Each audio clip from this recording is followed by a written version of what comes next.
If I get lumped in as a 16, 17-year-old, oh, well. Well, in other news, Discord is in a little bit of hot water this week.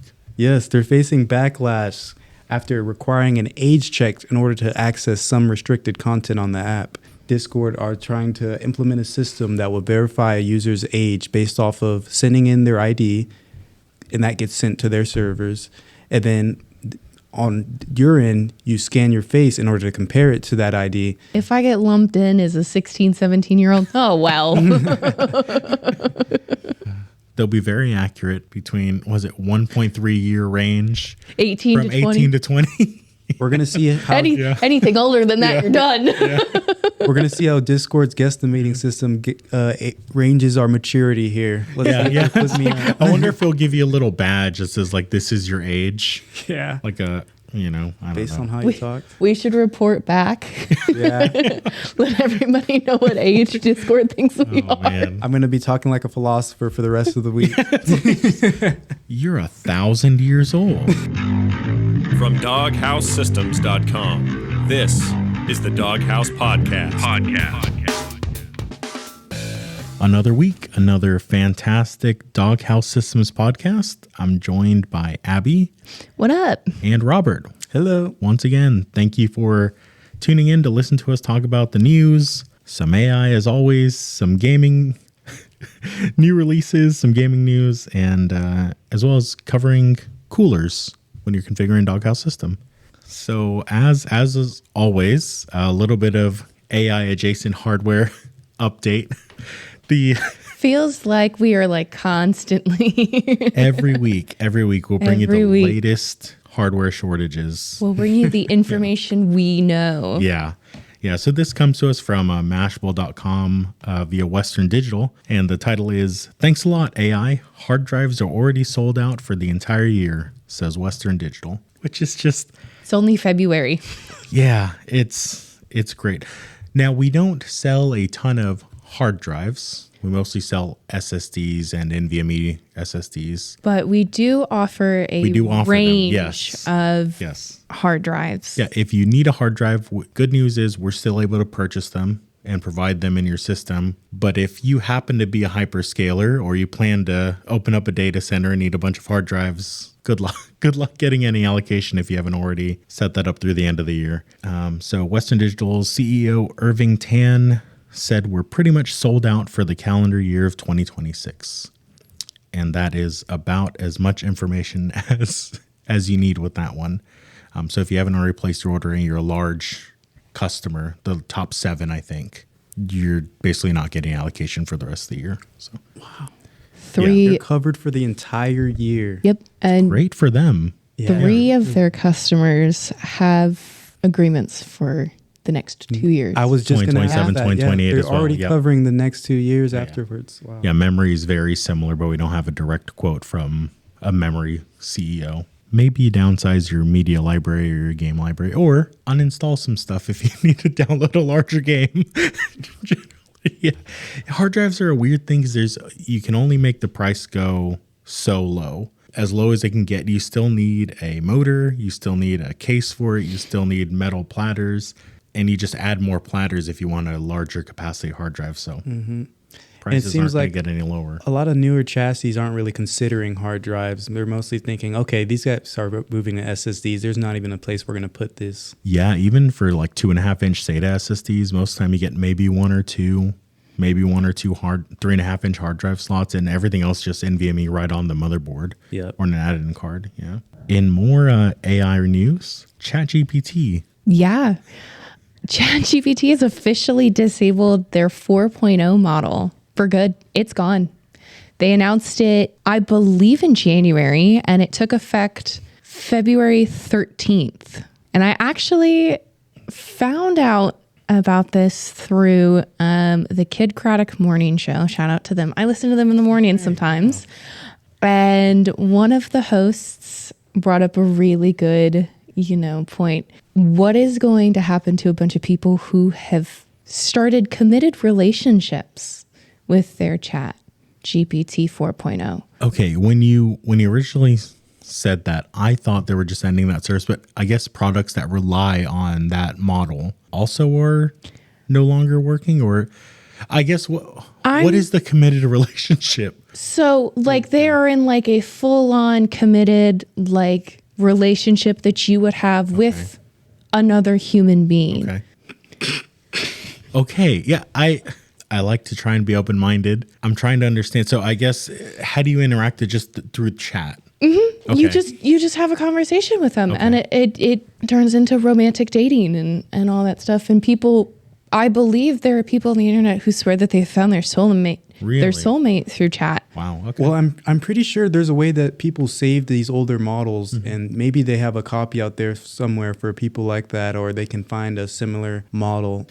I think some of these, once they're open source, you can run it locally as well through like Open Web UI or something. Yeah. So the biggest reason that chat actually got rid of 4.0 was because of some of the security issues, I believe, that they've been having with 4.0. It's not as secure, and AI is just going to keep evolving, and all that stuff. So they really were just like 4.0 is now, kind of out. 5.0, 5.3 is really what's in. But a lot of the users aren't very happy with 4.0 disappearing. They want it as an optional model rather than fully retiring it. There is a change.org petition that is circulating. Let me see if I can get the actual numbers. Yeah. 21,925 as of recording. Yeah.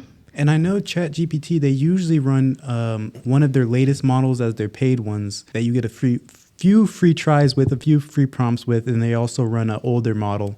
And I wonder if they could bring this alternative hypothetical 4.0 back, if that would end up with them running almost 3 different models, and how that would affect cost, and if they would even be able to consider that based off user backlash. Yeah, the really big thing is the difference in 4.0 seemed to be a lot more warm and personable. 5.0, and I believe the new update, I've been saying 5.3. I don't know if that's the number. I think I saw that it was, but 5 and on is just straight, like there's no personality whatsoever. I think as you continue to use it and interact with it, it will develop that personality that you're kind of wanting, but it won't have that, person-like attitude that 4.0 had. And I know exactly what you mean. First, I want to ask, which do you guys prefer out of your ChatGPT bots? Would you prefer it to be more personable, or do you like more stoic, exact to the point, surgical answers? That's a good question. I don't use it regularly enough to have an opinion. I guess I would just want a straightforward answer to what I'm asking. I'm not looking for an interaction there. I'm just looking for information.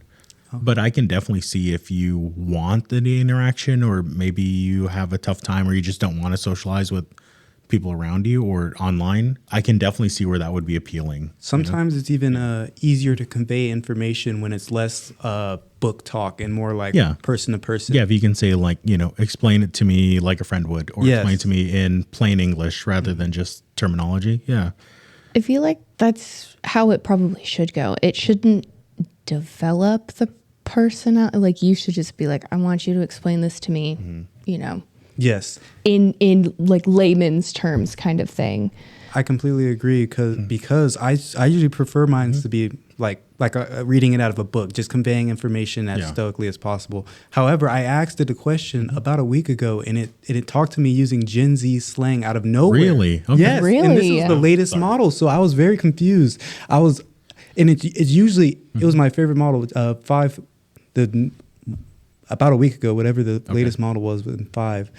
And I usually ask the question, it just conveys the answer really well, and I really like this model. But recently I asked it a question, and it just talked to me as if it was like someone around my age or younger. That's really interesting. Which one do you prefer? I prefer the straight away straight giving answer. an answer. Okay. It was using emojis and everything. Would either of you prefer if you could choose a personality? Like, you could listen to it, explain something, a couple of different personalities, and then choose one. I think 4.0 did that. Did it? Okay. I think when you first start and you first like start all of your little chats, it's like, how do you want me to answer this? Like, what kind of personality do you want me to take on? I do recall that. And then every once in a while, like throughout, after a while, it'll be like, do you still want this to be, this tone, or like, do you want it to change? That's interesting. I didn't realize that you could choose or tailor the personality to what you wanted. It seems to try to guess based off how you answer, even just ask questions, how exactly it would want to respond with the personality. I think maybe I was using too many words around my language. So it's like, okay, you're one of the kids. Let me go ahead and act like one of the kids. I know who you are, and it just responds. I was like, whoa, what happened to you? Huh. The article that I'm referencing also talks about the academic research that's been done about the attachments to AI systems. And I think that, if you want to read an academic paper, I feel like that this is a really good one that really kind of dives into the development of AI attachment. I haven't read it. I probably will at some point, I'll come back and let you know how Sounds interesting. Yeah. So for those of you at home who are interested, it looks like across 5 studies involving 1,259 unique, meaning separate participants from Singapore and the US, they looked at how they interacted with and related to their AI chatbots, which is pretty interesting. Yeah. It developed and validated a 15-item attachment scale, as well as factors associated with developing that attachment to AI. So Definitely putting it on the to-read list. Oh, yeah. Yeah. Yeah. However, ChatGPT and OpenAI have not said that they are going to bring back 4.0. So everybody's just going to have to be fine with 5 for now. Yeah. Given their recent, let's say, profit seeking, also that way, I wouldn't be surprised if this returned as like a ChatGPT classic. I would not. You don't think they would bring it back? I think they would. Okay. Yeah. As like a separate paid, you can subscribe to that model. Yeah. Maybe. Okay. Very interesting. I feel like that would be a cool idea for each one of their models, but not paid. But also, I understand capitalism. Gotta Do we make have some enough money RAM to somewhere. run those models, guys? That RAM's Probably not going to pay not. for itself. No. Yeah. Well, in other news, Discord is in a little bit of hot water this week.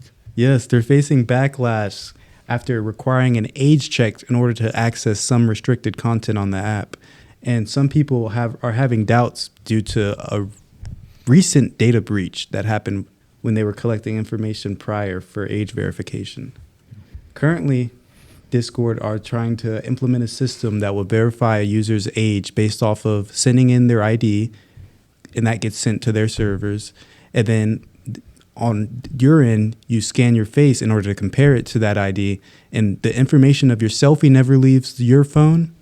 However, the information to your ID goes to Discord temporarily, and they say that eventually both of those will get deleted promptly.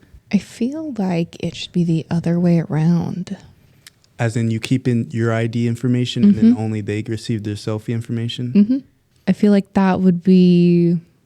Yeah, I'd rather, if a data breach occurred on their end, someone would have a selfie of me rather than my Just government sees you ID. smiling at them. Yeah. Hey. Rather than, my driver's license number and my birthday. Yeah, there's a lot of information on an ID. Yeah. Yeah, this comes on the back of Discord experiencing a data breach which exposed over 70,000 IDs previously. Yeah, back in October. Yeah. They have the new model will by default have everyone assumed to be teen-aged, a teenager, which would bar them from receiving messages, I think, from new contacts, accessing adult only, not necessarily adult content, but adult only Discord channels, as well as a few other items. And then to unlock those features, they would need to verify their ID. Discord followed up on a post on X stating that most users will not have to do this because they do have age guesstimating algorithms in place, but some users would have to do this. But it still isn't a great look when you have demonstrated an inability to protect user personally identifiable material for users in the past, and now you're essentially telling everyone, hey, we might make you have to do this if you want to keep using Discord. That's interesting. I didn't know they had a age guesstimating system in place. I wonder how that would work. Like if you said, I'm this years old enough times, maybe it would consider you to be 18 plus. I'd hope it'd be a little bit more. Yeah. That hope it'd be a little better than that. They are teaming up with, they name it, a Swiss company for the facial age estimation called Privately.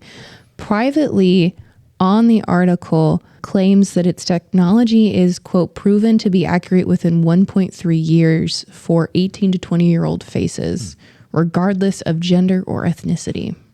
18 to 20-year-olds. 18 to 20-year-olds, okay. End quote. But experts still say that the technology struggles to distinguish minors from adults, especially 17 to 18-year-olds, which is super fair because you kind of look the same at 17 as you do at 18. So I get that. But it'll be interesting to see how their technology kind of evolves with these users. But also I can totally understand why these people would not want. Yeah, there was a separate article. It was sort of just a one-liner, but apparently searches for Discord alternatives jumped 10,000% in the day following the announcement. So I wonder if people start using, was it Ventrilo, TeamSpeak, there was Google Voice? I don't know. Yeah, there was an article. I gotta find it. TeamSpeak is constantly throwing posts out there saying, really? Yeah, guys, you forgot about us, but we're still here.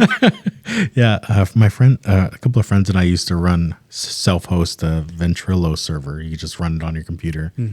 It was okay. It wasn't as nice as Discord, but got the job done. But I found more and more recently, people are using Discord channels like you'd traditionally use a forum back in the day. So you'll have like a topic and then information about the topic. Yes. But then if that channel ever closes down, there's no like record of that versus like a forum.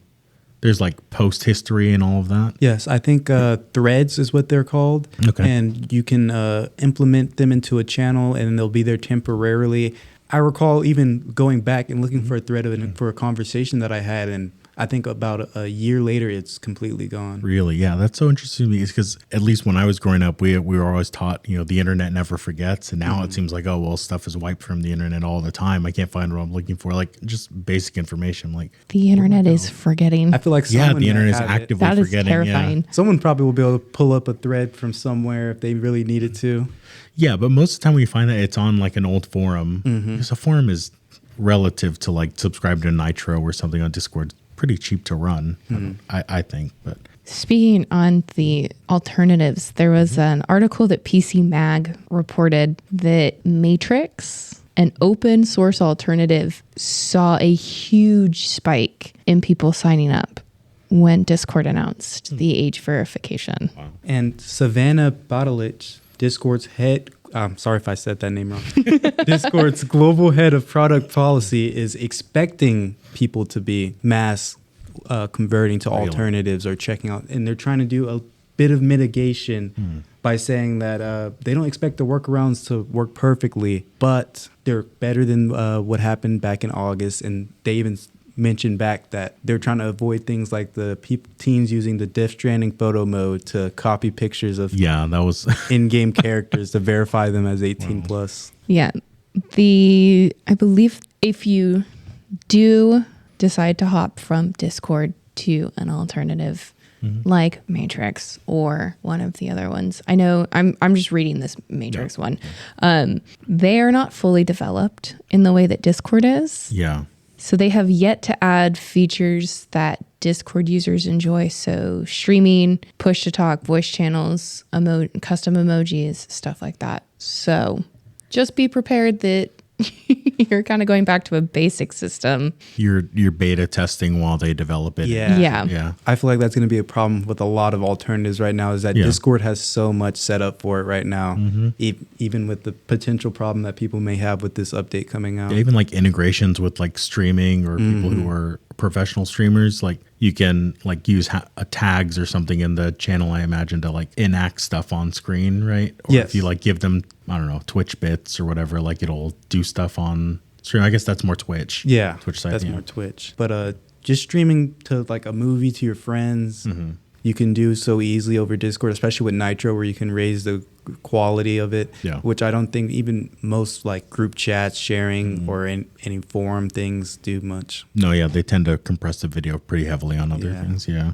we'll see. Either of you going to jump ship from Discord? I think I'll probably just keep using it because I'm part of 2 servers, both of which consist of family members. So I'm not really. I don't use it that much. Fair enough. I don't think I need any access to restricted content. You're fine. In the servers I'm in. Gotcha. If I get lumped in as a 16, 17-year-old, oh, well. They'll be very accurate between, was it 1.3 year range? 18 from to 20. 18 to 20. We're going to see how anything older than that, you're done. we're going to see how Discord's guesstimating system ranges our maturity here. Put me on. I wonder if it'll give you a little badge that says like, this is your age. Yeah. Like a, I don't know. Based on how you talk. We should report back. Let everybody know what age Discord thinks we are. Man. I'm going to be talking like a philosopher for the rest of the week. You're 1,000 years old. The funny thing is that I have an account. It is not developed, so I have like the standard little. Yeah, I just have the little Discord icon. So I'm convinced that they'll just lump me in and think because I don't even use it that often. We think you might be a bot. You never log in. You're logged in, but you never speak to anybody. Oh man. Bot. In more software, I guess, news. Spotify says that its best developers haven't written a line of code since December, thanks to AI. That's a little scary. Do you use Spotify? Yes, I do. Okay. I don't. Premium or just regular? Premium. Okay. They claim in the article that they've shipped more than 50 new features throughout 2025. I don't know 50 features I use in Spotify. I make a playlist and I listen to that playlist, or I start song radio. That's about it. Yeah, Do I you haven't use any noticed special one features? difference. I have Apple Music. Okay, so So no. no. Okay. Do you think it sounds better on Apple Music? I hear some people say that. The only thing that I really like is the fact that there are no ads. And I can just play a playlist and not have a single ad pop up. Gotcha. What I kind of don't like is sometimes there'll be like this, like really niche artist. And I'm like, oh, I kind of like this song. Maybe I'll go find it. And then I can only find it on Spotify. And you can't find it anywhere else but Spotify and maybe YouTube. Yeah. And then you're like, what the heck? That's the most frustrating part, when you can only find something on YouTube of all places. Like, why is this song only on Why are you promoting this song if it's only on? I'm hoping that they're exaggerating a bit with this claim. Like, are the people who code not like vetting the AI code or even making some edits or changes to it? If it's that good where it can just straight code people without the use of coders, and that's great. But yeah, so it's an interesting question. On that note, they apparently use an internal system called Honk, which is a pretty funny name for something, to speed up coding and product velocity, they say. As a concrete, it's just a quote from Soderstrom, CEO. From Gustav. Yeah. As a concrete example, an engineer at Spotify on their morning commute from Slack on their cell phone can tell Claude, they use Claude Code for this, to fix a bug or add a new feature to the iOS app.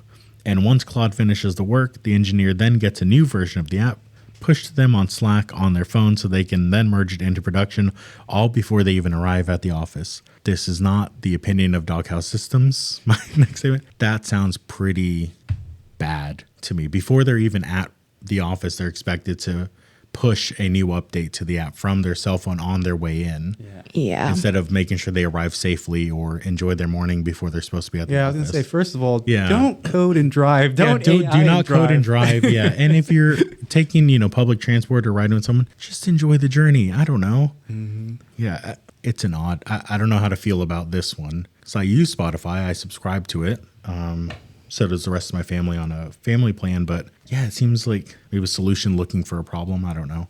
Well, I haven't noticed any massive bugs with Spotify. It's worked fine. Yeah. It's been working fine for them. Same playlist I've had for like 5 years. Yeah. I just haven't noticed any major differences. Like I haven't noticed any of these new features that they say they're at, but I don't really seek out new features on Spotify. I just come and listen to music. Yeah, apparently they have AI-powered prompted playlists, page match for audiobooks, and About This Song, all of which launched in the past few weeks. I haven't noticed any of those features. Yeah, the prompted playlist is for premium members in US and Canada only right now. Oh, okay. Originally tested in New Zealand, it allows users to make a playlist by describing what they want to hear. That actually sounds really cool. I'm not. Yeah, as soon as you said that, I was like, oh man, I'm about to go on a long train ride in the rain. Give me something, a little emotional background. Yeah. music. So it built off of an earlier product that Spotify had rolled out in 24, which allowed for super simple prompts. They say the article, if you, in the show notes, if you click on prompted playlists, it will take you to this article that I'm referencing.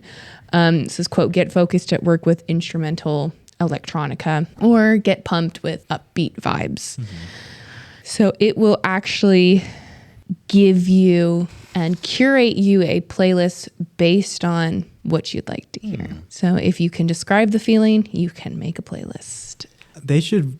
I wonder if they have this feature where if you say, I want a song that sounds just like this other song, because you have no idea how many times I've looked up songs that sound like this song. That's been a thing for a long time. So if you are listening to a song, I think if you hit the little, depending on your platform, menu or the hamburger icon, you can start that song's radio.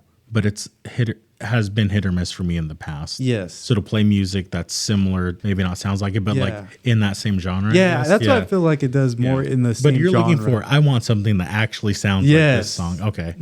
I feel like the page match one for audiobooks is... Yeah, that it says that you can buy physical books through it, but then it'll match up you through the app. You can buy a physical book, but then you can match your audiobook to where you left off in the physical book. So and that would be the dream. We have a new Spotify convert on the podcast. No, we don't. No. Okay. That would Unfortunately, be pretty nice. I will stick with Libby through my local. Libby is great. I love Libby. Libby lets you rent ebooks and audiobooks through your local library. Yeah. It is such a great app. Libby, and there's no Overdrive. If your library doesn't have Libby, it may have Overdrive. Yeah. And you can actually get, you would have to look at different cities' library card requirements, but you can actually have like more than one for like different cities. Yeah, so we no longer live out near where Abby lives, but I can still get a library card to that local library by just paying for like a small fee every year. Okay, that's really cool. Yeah. So if anybody's looking for a side hustle that just makes them easy money, Waymo, the remote driving service, is now paying DoorDash drivers to go around and shut the doors of the cars that are left open by riders. Now, this is super important because the car won't just take off with the door open. Yeah, I imagine it's stalled till it has the door shut. Yeah. They don't have automatic opening and You would think they'd have some way to do it. Yeah. I don't even know how you would do People it. would just close the door. Yeah, that as well. Yes. Yeah, you would assume people would just close the door when they get out, but you'd think they'd have some kind of, I don't know, just like a rope on a little motor that pulls the door back in. I'm thinking low tech, like something, because they're battery powered, so you don't want a huge, like, complex complex mechanism closing doors, but yeah. I wonder how the training is going to be for the people who sit there and manage the doors. Will they have to be like, hey, don't you close the door before you leave? or will they just stay in silence and have to close the door after the person walks off? It sounds like if you're nearby, you can So drive up and close the door. So Waymo's partnership with DoorDash is currently being tested in Atlanta. The two companies in a joint statement said, quote, in the rare event that a vehicle door is left ajar, preventing the car from departing, nearby dashers are notified, allowing Waymo to get its vehicles back on the road quickly, end quote, because they've actually seen a loss in revenue and just traffic for every other commuter. Because, you know, you could just have a Waymo stop in the middle of the road and then the door is left open and then you're waiting there for like 15, 20 minutes trying to get to work, trying to wonder why. And there's just a driverless car with its door open. Wow, I like that. One of the Dashers posted the request that they got for it, and it was $6 to just drive down the street and close the door of the Waymo with a $5+ extra upon verifying the completion of it. Mm-hmm. So easy to make $10. Yeah, easy $10 just driving down the street, close the door. Yeah. But this isn't the first time that Waymo has actually paid people to close doors. In December, they partnered with the Honk app in Los Angeles to shut doors or tow the vehicles away if the batteries run out or after sitting idle. According to one Honk user, every time I say honk, it's like I think of just like an angry goose. I'm thinking back to the Spotify honk. Yes. Oh, yeah. Spotify's internal system was also called honk. Yeah, and that just conjured up an image of like a cartoon angry goose. Honking, yeah. Yeah. According to a Honk user, a tow job is between $60 and $80, whereas shutting doors or other simple fixes was $22 to $24. I'd rather shut doors in, well, maybe not in LA because traffic is probably a lot worse than it is in Atlanta, but $22 to shut a door. $22 or to change a tire? Change a tire. I mean, it is kind of a simple fix, but these come after. So Waymo's got a target of 1 million riders per week by the end of this year. They currently do 400,000 a week across 6 cities. Atlanta, Austin, LA, Miami, Phoenix, and the San Francisco Bay Area. It has also been tested in a bunch of other cities, including New York, London, and I believe we've talked about it, but I think Dallas is also one that they've been testing. I think so. Yes. To see if, again, Robert with the receipts. Robert's got a better memory than we do. Yeah. So if you want to earn just a little bit of extra cash and you're okay with having a weird little side hustle, DoorDashing to shut Waymo doors feels like a good side gig. A fake version of a popular free art driver site is giving out malware and taking over PCs. Popular website 7zip, which is a .org website, is an art driver that people usually use to extract files. It's perfect. It's free. Mm-hmm. I used it before. Yeah, it handles a bunch of different file types and compression types. Yeah, it's a pretty good website. And Malware version is a .com site, 7zip.com. .com is a pretty popular domain, so it's easy to see why so many people are falling victim to this trick. Just looking up 7zip.com will end up with a false website, which could potentially give you malware that can take over your PC. So if you have recently downloaded 7zip, uninstall and go to 7zip.org instead of .com. Yeah. Malwarebytes did a report, by the way. Love them. They're great. Mm-hmm. If you ever need a really great malware, antivirus malware software, Malwarebytes is personally recommended by me. Pretty good. Yeah. Not maybe by DogHouse, but don't quote me. Please.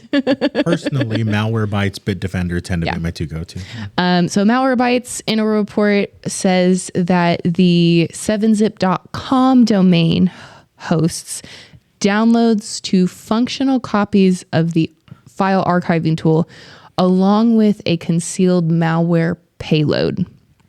During the installation process, the download will deploy a modified build of a .exe file, as well as 3 other payloads designed to spread the malware. it started out as maybe backdoor styled, but turned out to be more proxyware. So instead of hijacking your computer or providing a backdoor to access your computer, it can route traffic through you, making you part of that's the network for distributing. scary. Yeah, both bad, different Yeah. kind of bad. So if you have downloaded .com, please, like Lorenzo said, uninstall. Go get yourself some anti-malware software trusted by a bunch of people on the internet. Or go... Format, honestly, being a little more cautious than I should be. Yeah. I would just format my computer and start over.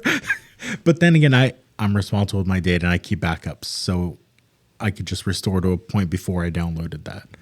If it's within 30 days, please don't attack my computer for longer than 30 days. Let's start over. I was going to ask, and again, for those of you listening, I'm not well versed in a lot of tech stuff, so I ask a lot of not great questions, a lot of maybe dumb questions. Lorenzo's laughing, but I've asked him so many questions that I'm like, I feel like I should know the answer to this, but I don't. This one's probably super dumb, but if this happens, would you be able to like plug in like an external hard drive to get all of your data moved to then wipe your system? Or do you think that you should just wipe it all with all of the files because you should err on the side of caution that they've all been corrupted? That's a good question. If you have a backup or you have that data stored somewhere else, I would just honestly wipe and start over. It's hard to tell because this is routing other traffic through your system, so you don't know what else has been deposited on your system through that transaction. But it's not, like they say in the article or in the research paper, it's not a backdoor giving them access to your computer. They're using you as a conduit to then further spread that. If you really needed to plug it into another computer, you would probably do it under a user account that can't run programs. That way, in case something tried to execute as that user, you would have to type in the admin password on that PC. If you're savvy enough to load it up in Linux, where an exe generally wouldn't work, or on Mac OS, where an exe generally wouldn't work, you could do that way and just copy the files over. If your drive is encrypted with BitLocker, which is Microsoft's built-in drive encryption, then you really just got to wipe it and start over. As soon as you move that to another machine, it's going to be encrypted in just a big block of data instead of individual files. So, no, actually, really good question. Okay. So there's a lot of ways you can do. We always recommend we ship every system we sell with Acronis. It's great if you did this and I installed Malwarebytes last week. I have a backup before that date. Restored that backup and it is like you never had it on your machine. If you don't, then you got to look at where your real life checkpoints are for your data, I guess. Like how often is it backed up to something else, or can you get rid of that or make a new user on your computer, copy the files over? Yeah. If you have a question about this as a DogHouse customer, just give us a call. We'll help you try and figure it out. We can't guarantee the safety of your data, obviously, because we're not Malwarebytes, we're not Bitdefender, we're not Microsoft, but we can definitely try and help you get back up and running. In more fun, fantastic, wonderful AI news, ByteDance has backpedaled after Seedance 2.0 turned Hollywood icons into AI clip art. So this comes as ByteDance is rushing to add safeguard to block Seedance 2.0 from generating iconic characters and deepfaking celebrities after substantial Hollywood backlash after launching the latest version of its AI video tool. This comes to us from Ars Technica. Apparently Disney and Paramount Skydance were not pleased with the ability. Sent cease and desist letters to ByteDance. Wow. For the blatant infringement. So I guess this is going to be a trend with new AI that allow you to use temporarily licensed characters. Yeah, like Sora does as well. Happened to Sora, yes. Yeah. And they ended up having to really back up on what exactly the AI is capable of allowing you to generate. Yeah, and I believe Disney and Sora now have a partnership to allow use of their intellectual property. Yeah, we've talked about that one in an earlier episode. Yeah, Disney's letter in part said that ByteDance's virtual smash and grab of Disney's IP is willful, pervasive, and totally unacceptable. Just blatant use of characters, themes. This happens after Seedance 2.0 users are sharing videos featuring characters like Spider-Man, Darth Vader, SpongeBob, SquarePants, Yeah. Star Trek, The Godfather. Paramount Skydance pointed out that the outputs are often indistinguishable both visually and audibly. I've got to imagine, as someone creating a image or video generation platform, you have to know this is what people are going to do, right? And Yeah. you would assume you would try to build in some kind of safeguard, not for you would hope it would be for the users, but really for your company, because that kind of exposure isn't great, in a legal sense. Yeah. Yeah, the article says that the AI minister of Japan sought to protect popular characters and launched a probe into ByteDance over the copyright violations. So we'll see what that probe comes back with. Yeah, it seems like maybe it was trained on every piece of media ever. Yeah. Just given the wide reach of the entities coming after ByteDance for this. So It makes you think, how much accountability can a company take when it's the users generating these things?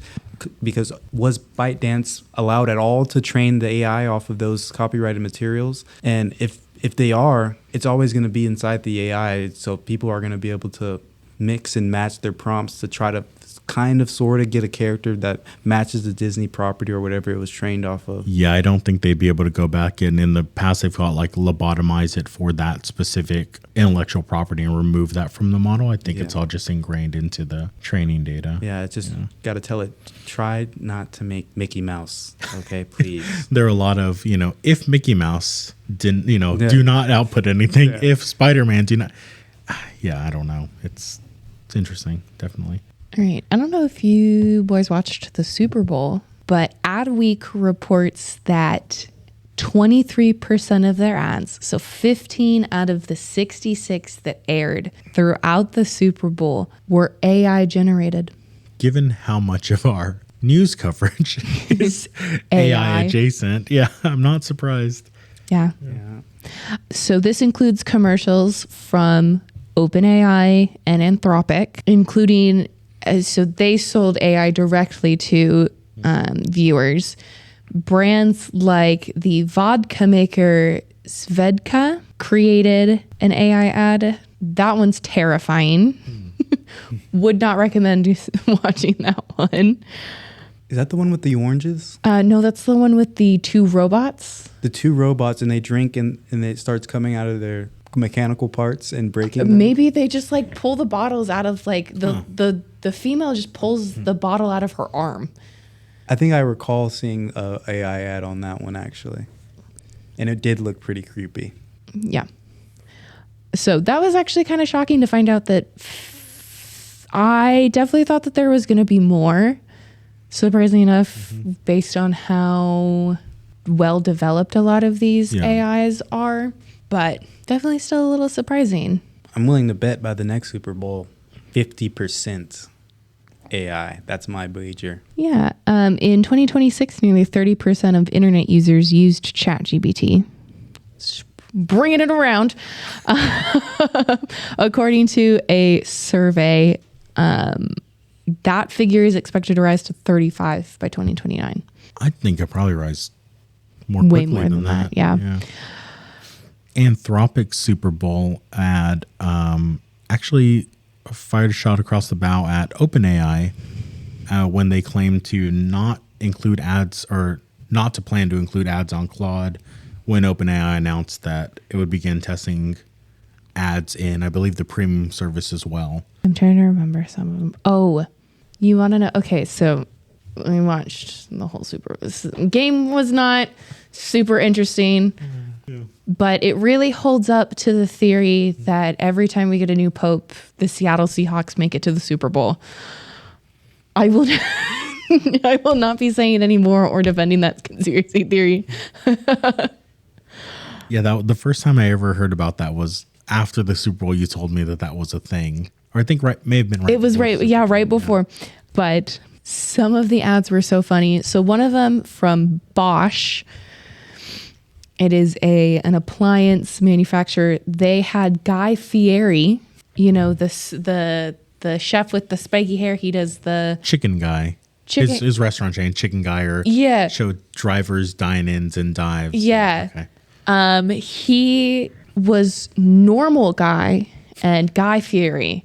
So he shaved off his goatee, put on a brown wig, put on a button-up shirt, and it did not look like him. No. You could kind of tell some of the features, but then you were like, oh my God, is this really him? And you're like, it can't be him. He turned normal. It is. Wow.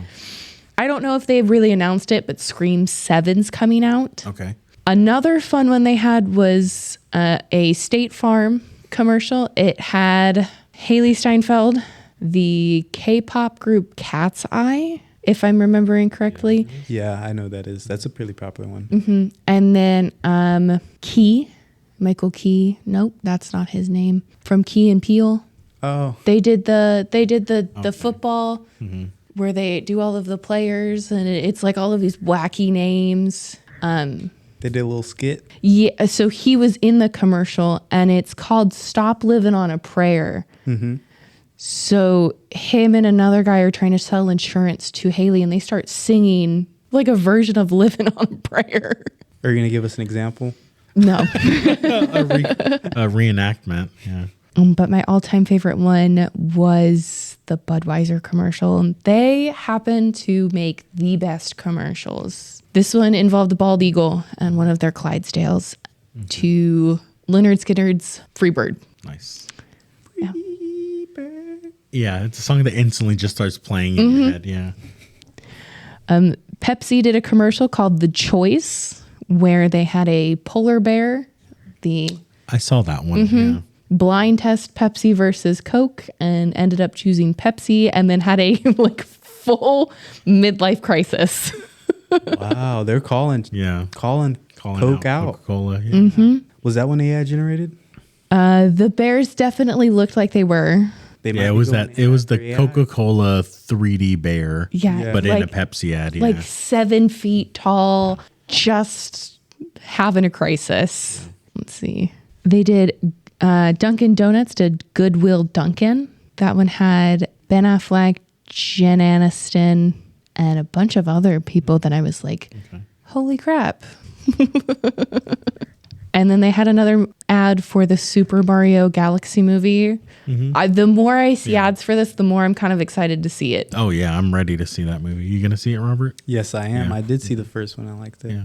I'm very interested to see if you have to watch the first one to watch I doubt it. the second one. Right? You have to? No. No, I don't think you have to. No, you don't have to. It would probably give you a better idea of what's going on slightly, but you don't have to. Yeah, Okay. it's Mario. Yeah. You know? I played the second Mario game probably before I played the first. Yeah. Third one before I played the first. Yeah, no, I think it's just going to be a fun Yeah. movie to watch. Yeah. And the last one is Star Wars and Lucasfilms, I believe, announce The Mandalorian and Grogu. I'm not sure if it's a movie or if it's another TV show. I feel like it's a movie. Yes, it is. Okay. Yeah. So that'll be really exciting. But those are some of the ads that I Nice. saw that I was like, oh my gosh, we should talk about them. Yeah. Really, it's just me talking about them because I feel like my mom and I were actually talking about this. She looked at me. She goes, did you know that for one spot, it's like $8 or $9 million just to get the spot in the Super Bowl? Let alone producing. And then you the have ad. you have to produce it, and you have to pay people. And No wonder they're using AI to generate these. They've spent all their funds on securing the spot. Moving over to gaming news, Steam has a new feature that I'm actually pretty excited about. Why are you excited about this one? Steam reviews will now let you share what hardware you use to run games. That sounds great. So let's say I'm playing. Okay, let's take a look at Borderlands 4. I was really confused for a second because Oh, I was really? like, Steam does these hardware surveys. No. Okay. No, I this was like, is so great. what is this? What is this different? So let's say when Borderlands 4 released, Yeah. and we covered, hey, it doesn't run that well even on high-end hardware. Okay. So when you leave your Steam review, you'll have the option to, as part of your review, have it list what hardware you're running on. Oh, that's so cool. That if you say, oh, it ran perfectly fine, I use these settings, it'll then verified by Steam, because they can see what hardware, if you opt into it. Yeah. Oh, hey, this person has the same graphics card as me, but mine is running worse than theirs. What's going on with my system? Or, you know, it's running fine on my system. I'm going to leave a review, and you leave that review, and other people can see, hey, these people are running it fine on their system, whether it's old or new. Or you can be like very negative, and someone with a 5090, you can be like, oh, they're like, oh, this game ran so well. It's so perfect. You'd be like, oh, you wouldn't know. You have a 5090. You have the best GPU on the market. Yeah. Come on. I have a 1070. I wonder if that'll lead to being able to sort reviews by hardware. That would be really cool. That would be so nice. Cool. Yeah. So you can say, okay, people who have similar hardware to me, just show me those reviews. Yeah. That would be great. While we're on the Steam wish list, it'd be nice if they had a like playability scale or like a performance scale that you could just like hit a number on. It'll say like, oh, this person rates it a 0 out of 10 for Borderlands, you know? Yeah. I don't know. Or they're on a really well optimized game, but they're using a 1070 Ti. Actually, that's a pretty good card. Yeah. So just a 1070, and they're like, oh, this game runs horribly. Do not download this. But you have a 4090. You're like, oh, you know, maybe I should sort by 4090s and see what other people with my GPU think. Yeah. To sum up our take on the Steam, sounds pretty cool. You're able to say what hardware you're using when you review a game. Yeah. In other gaming news, this game Crimson Desert, which one of our coworkers actually is very excited for, has been asking us if we've pre-ordered it yet. Almost every day. Well, I might. Promises no microtransaction cash grab at launch. At launch. The interesting part about this is Crimson Desert is made by Pearl Abyss, who previously created Black Desert Online, which did include so that was an MMORPG, and that included a very extensive cash, like paid cosmetic shop. They promised this one won't have it at launch, but they're not ruling out the possibility of having paid cosmetics later on. I guess they're trying to grab some trust from some people who just have a bad memory of the first Black Desert game. Yeah. Did you play the first one? No, but I've heard a lot of things about it and how people are kind of on the edge about what they think about Crimson Desert just due to that one. Yeah, I played maybe like 40, 50 hours of Black Desert Online. I didn't buy anything from the cash shop, but there were some cool skins and things in there, but I'm like, okay. Yeah. We'll see. Maybe this game has promised a lot. Yes. Open world. They've shown a lot. Crafting, flying, recruiting other things. Yeah, it seems to be the everything experience. Yeah. So we'll see if it's really good. They're throwing out a lot of gameplay. It's just showing off a lot of things. And it's all looks very impressive. I'm definitely considering buying it. Yeah. Arise, all Fortnite gamers. Solo leveling is coming to Fortnite. It's been recently teased by Epic Games that they're adding a new solo leveling collab. Fortnite has been known recently for including a lot of anime collaborations like Dragon Ball, My Hero Academia, Bleach, and now we're finally entering the realm of solo leveling. They teased recently on X saying, quote, "The weakest hunter of all of mankind, E rank, no potential, no future." Clearly referencing solo leveling's main character, Jin Woo, who at the start was very weak, but as the series go on, gets stronger and stronger. Yeah, so there's no release date for this collaboration, but stay tuned. Their past collaborations have been pretty cool, the way they bring those characters to life in 3D, because most of the time it's anime, so it's 2D, drawn or computer graphics. It's they usually include an ability or some place on the map for the character. So we'll see what they do with Jin Woo. Yeah. And hopefully they'll come with another collaboration character alongside him, like his Baru or someone else he fought throughout the series in the anime. In other gaming news, Metaphor ReFantazio and Clair Obscure Expedition 33 are being sold together in a bundle on Steam. So if you haven't picked up either one of those, you can pick them up for 10% off. I think at the time of recording, one of them is on sale, so the total discount is 29%. But highly recommend those. Two of my favorite games from the past few years. So definitely check those out. I didn't actually know this until I saw the article. But 5 years ago, Apparently, Logan Paul bought a Pokemon card for $5.275 million. Wow. Yeah. He sold that card for $16.492 million with a diamond encrusted necklace thrown in. A triple return on investment. Wow. He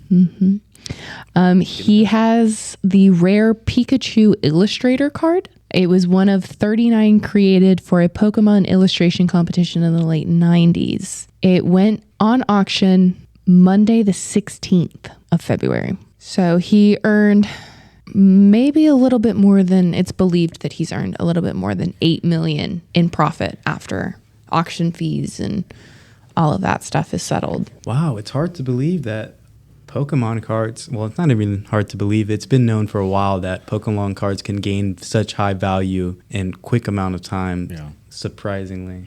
Yeah. Moments later, a Guinness World Records official appeared on screen and confirmed that he had sold the most expensive trading card at auction ever. I wonder if the gold chain contributed to that at all, or if it was mostly the Pokemon card doing the heavy lifting there. I would imagine it'd be the Pokemon. I'm not sure why the gold chain is there, to be honest. It's like a Pokemon gold chain. Yeah, it does. Yeah, it has a Pokeball on top. Yeah. The card was sold inside of a custom necklace worn by Paul at WrestleMania 38. And with his promise to hand deliver it to the winning bidder. Whoa, is that like Pokemon market manipulation? You show off the card in WWE and now you're making it gain more value?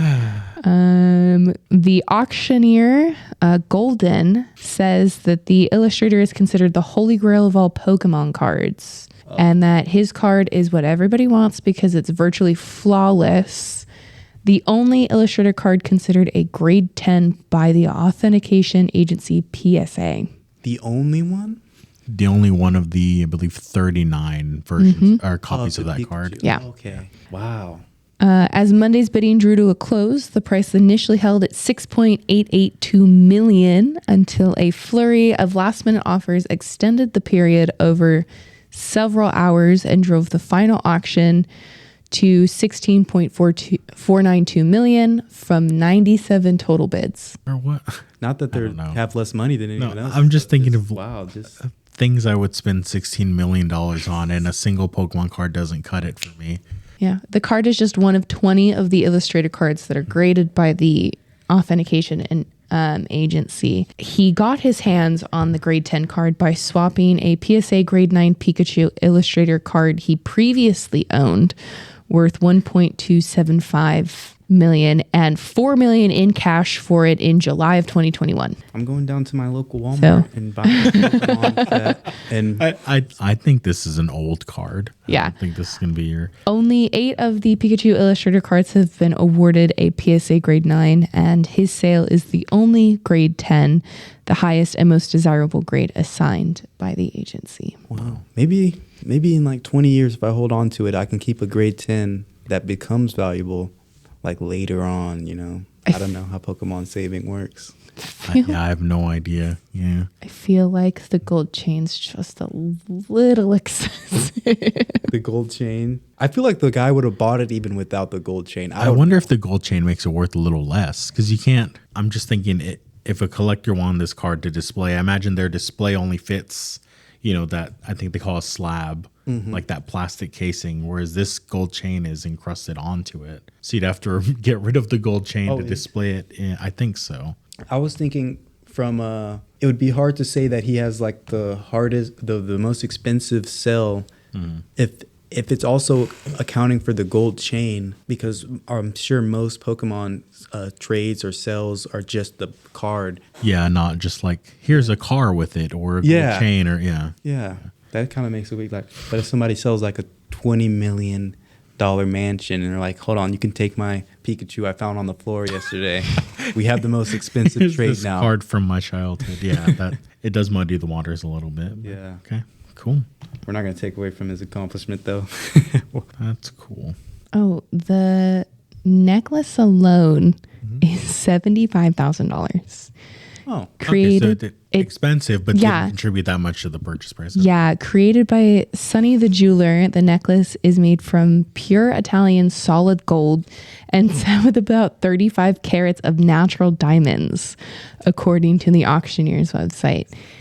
A Pokeball pendant is on the necklace that rests above the card, is made from 6.5 carats of natural diamonds, and the holder itself is a 10 carat pure Italian yellow gold chain set with about 27.5 carats of baguette diamonds. Oxford Diamonds appraises the necklace at $75,000. So the card itself is pretty expensive. Oh yeah, it's doing the heavy lifting. Yeah. It's over 16 million on its own. Yeah. It was sold to Solari Capital founder AJ Scaramucci, who surprised the auction house because he was already there. So Already. the sale and the handoff closed all on the same day. Wow. He was ready. He came with the Yeah, intention of he came ready swinging. But it is not the only Pokemon card that has broken auction records. Fun fact. The highest selling Charizard of all time is the 1990 Pokemon base set first edition Holo number 4 for $954,000. There is an uncut sheet of all time, so 64 cards from 1996.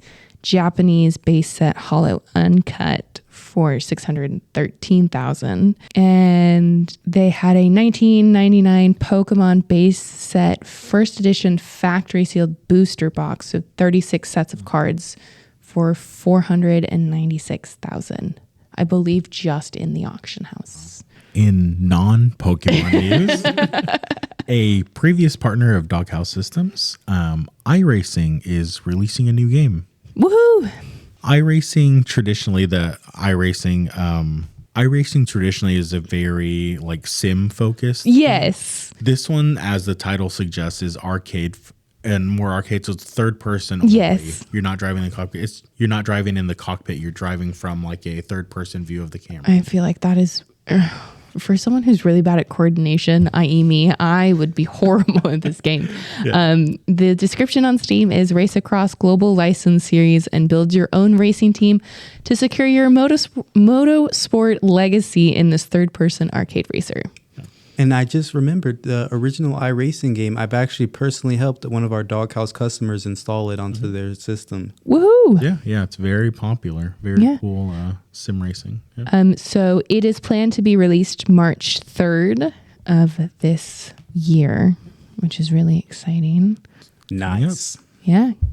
Well, it is around time of recording. We're coming up to Lunar New Year, and Steam has a few different sales on at the moment.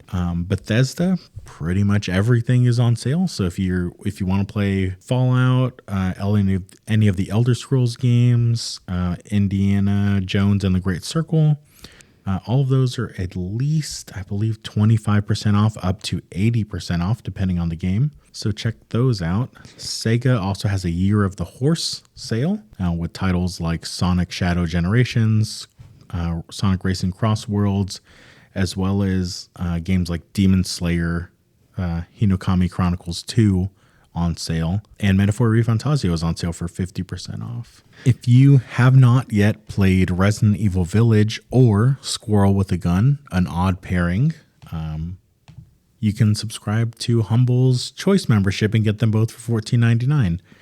Would recommend Squirrel with a Gun. Yeah. It's been a while since I've played, but it is such like a chaotically funny game to play. It was probably the most brought up game on this podcast. I think It so. was, I think so, yeah. For like all of 25. Yes. It just it came from one comment. Yes. Yeah. It's become a whole arc. The Epic Games of the Week are Return to Ash, which is coming soon, will release on the 19th of February. Yeah. And the question is, what would you do if you woke up in the afterlife? If you woke up dead. Essentially, yes. Yeah. As well as a StarCraft X Starter Edition that includes 7 days of premium access, weapons, armor, artifacts, and cosmetics in the game. Party rockin'. All right, Lorenzo, I got a question for you. CPU coolers. We offer air cooling and liquid cooling. So which one do you recommend I get? That's a great question. As an individual spending my own money, I usually go for an air cooler. It's very hard to beat a big chunk of metal with a fan attached to it. But as someone who works here shipping systems, there's much less damage possible when shipping a system with a liquid cooler. So those radiators and fans are attached to the chassis. Performance is going to be a little better on the larger liquid coolers just because you have more fans, more surface area, and also you're venting that heat directly out of your chassis. So we usually mount the liquid coolers at the top of the chassis. So that heat just escapes your system. It's not circulating that hot air inside. Versus my personal system at home with a large air cooler, that heat needs to be then extracted by my rear exhaust fan, which I only have one of as opposed to 2 or 3 on a liquid cooler. If you're after the absolute best performance, liquid cooling. If you want something crazy simple that's just gonna last basically forever because it's just a hunk of metal, an air cooler. Either way, make sure you're dusting them out every couple months or at the very least once a year. You'd be surprised how many systems we see that come back for repairs and it's maybe been a year or 2 or 3 and they are just a block of dust on that cooler or radiator. Yeah. So top end performance, liquid cooler, dead simple, air cooling. All right. Well, thanks, Lorenzo. Really appreciate answering that question. If you have any more or would like to have us answer another question you might have, you can email us at podcast@doghousesystems.com. You can leave us a voicemail at 972-810-4347, or you can DM us on social media, Instagram, Facebook, X, TikTok, and Threads at DogHouse Systems. If there's nothing else from you gents, I think this is where we're going to sign off. Yeah, we will bring you hard-hitting news next time, and take care. Toodaloo. Bye.